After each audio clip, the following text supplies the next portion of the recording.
There's a lot of things being done and a lot of efforts, not just from the police department, but in all the stakeholders in our community, making Missoula a safe place.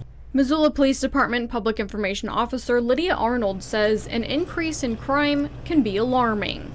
We encourage people to lock their cars, lock their houses. So can an increase in drug use. Illicit drugs, the methamphetamine epidemic, as well as increase in domestic violence. But Arnold says the launch of the Reserve Officer Program is one thing helping to free up officers to respond to calls.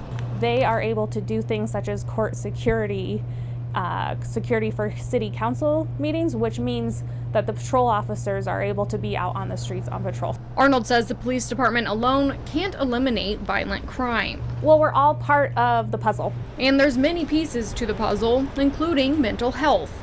Seeing that perspective and really, thinking of this as a public service and really trying to do what's best for humanity is a big part of it.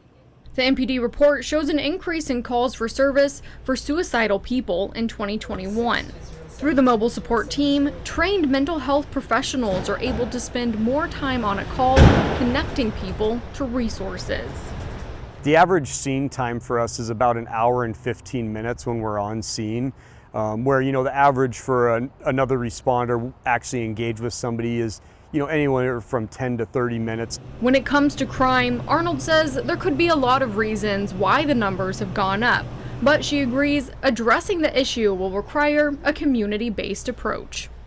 The police department can't solve it. The prosecuting offices, they can't solve it. So we have to have good communication, and we also have to have the resources for the rehabilitation side for people to continue to have support. In Missoula, Katie Miller, MTN News.